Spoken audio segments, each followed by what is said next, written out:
พิธีเปิดการก่อสร้างโครงการเชื่อมต่อสายส่งไฟฟ้า500กิโลวัตต์ลาวจีนสายส่งไฟฟ้าข้ามชาติ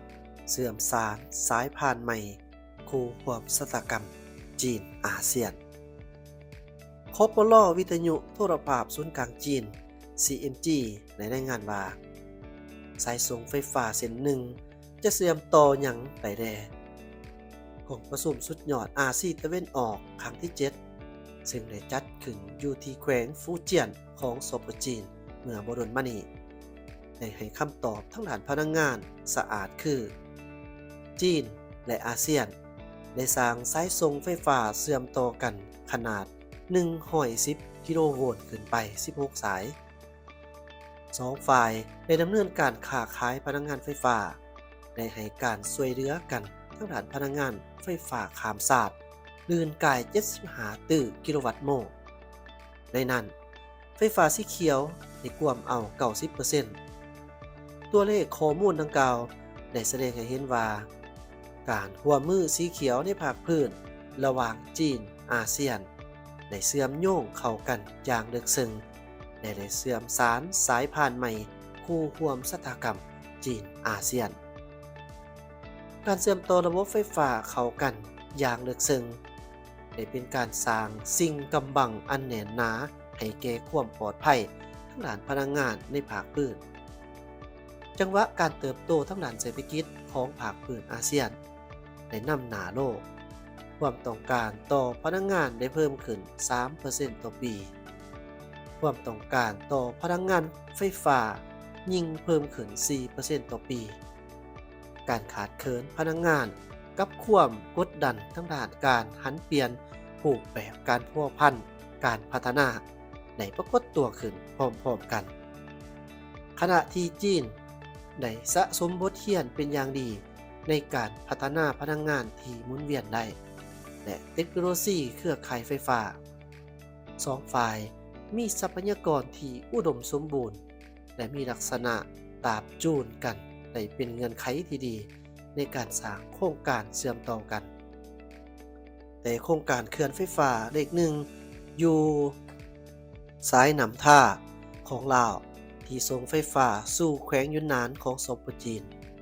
โครงการเชื่อมต่อตะข่ายไฟฟ้า500กิโลโวลต์จีนลาว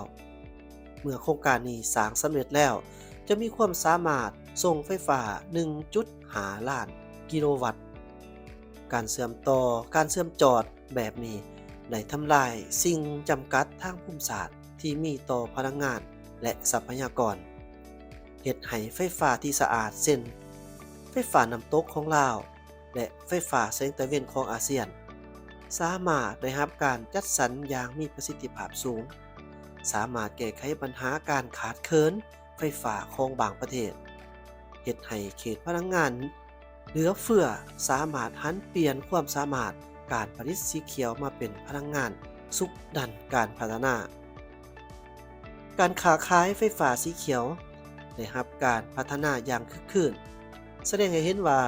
ความคับคู่ที่เป็นเอกภาพกันระหว่างสองฝ่ายทั้งด้านการหันเปลี่ยนรูปแบบการพัฒนาได้มีความสอดคล้องกันอย่างลึกซึ้งตัวเลขข้อมูลจากสำนักงานพลังงานหมุนเวียนสากลแสดงให้เห็นว่าพลังงานหมุนเวียนของอาเซียนในปี 2024 แม้ได้เพิ่มขึ้น 1.5 เท่าเมื่อเทียบใส่ปี 2019 การพัฒนาแบบก้าวกระโดดแบบนี้แม้นปราศจากการช่วยเหลือทางด้านเทคโนโลยีและบทเรียนจากจีนบ่ได้โครงการไฟฟ้าพลังงานร่วมเทิงทะเลบิงได้ของเวียดนามแต่ละปีสามารถช่วยลดกากบอนดีออกไซด์ได้ถึง 26,200 ตันโครงการผลิตไฟฟ้าด้วยขี้หญ้าของมาเลเซียแต่ละปีสามารถประหยัดถ่านหินมาตรฐานได้ประมาณ 140,000 ตันโครงการเชื่อมโยงไฟฟ้าพลังงานลมและพลังงานแสงตะเวนและพลังงานน้ำตกของลาวสามารถผลิตไฟฟ้าได้ดีทั้งอนุรักษ์สิ่งแวดล้อมธรรมชาติโครงการร่วมมือเหล่านี้ก็ได้แสดงให้เห็นถึงผลงาน ที่ได้รับจากการปฏิบัติตัวจริงทั้งด้านการพัฒนาสีเขียวการยกระดับการร่วมมือทั้งด้านพนักงานแม่นได้สร้างขัวสารสายใจให้แก่การสร้างประชาคมร่วมสตกรรมในภาคพื้นการร่วมมือทั้งด้านพนักงานไฟฟ้าลาวจีนและอาเซียนได้ก้าวขึ้นกลายเป็นเขตการก่อสร้างพื้นฐานโครงหลังแต่ดนแล้วได้ก่อตัวเป็นรูปแบบพหุภาคีหรือแบบหลายฝ่ายที่มีการแบ่งปันเทคโนโลยีร่วมกันอบรมสร้างผู้มีความรู้ความสามารถร่วมกันและต่างฝ่ายต่างก็ได้รับผลประโยชน์ร่วมกันวิสาหกิจจีนได้อบรมสร้างผู้มีความรู้ความสามารถทางด้านพนักงานใหม่ให้แก่ลาวนำใส่เทคโนโลยีต่างๆเช่นว่าตรวจกาด้วยเรือบินที่บ่มีคนขับเป็นต้นช่วยประเทศสมาชิกอาเซียนยกสูงประสิทธิภาพทางด้านการบำรุงรักษาระบบไฟฟ้าสร้างเวียกเฮ็ดงานทำอย่างหลวงหลายในการก่อสร้างโครงการแนวความคิดการร่วมมือที่สั่งสอนวิธีหาปลาให้ผู้อื่นแบบนี้เฮ็ดให้สายส่งไฟฟ้าสามารถส่งไฟฟ้าอย่างมีประสิทธิผลสูงประสิทธิภาพสูงทั้งได้เสริมสร้างมิตรภาพในท่ามกลางการถ่ายทอดเทคโนโลยีและได้เติมเนื้อในการพัฒนาสีเขียวเข้าใส่เขตการค้าเสรีจีนอาเซียน 3.0 อาเซียนได้เสนอเป้าหมายที่ว่าเมื่อฮอดปี 2030 จะเฮ็ดให้พลังงานหมุนเวียนร่วมเอากำลังติดตั้งการผลิตไฟฟ้าถึง 45% ขณะที่จีนก็ได้วางแผนกำลังติดตั้งการผลิตไฟฟ้าพลังงานลมและพลังงานแสงตะเวนให้ได้ถึง 3.6 ตื่อกิโลวัตต์เมื่อฮอดปี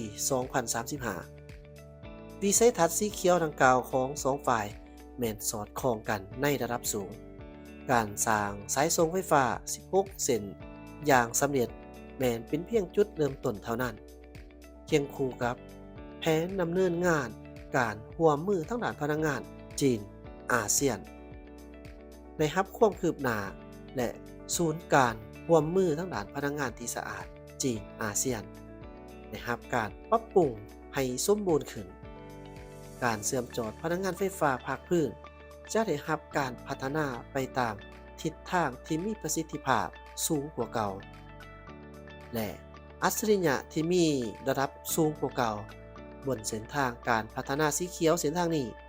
การร่วมมือกันระหว่างสองฝ่ายย่อมจะสามารถทุ่มเทพลังงานสุกดันอันแข็งแรงเข้าใส่เศรษฐกิจของภาคพื้น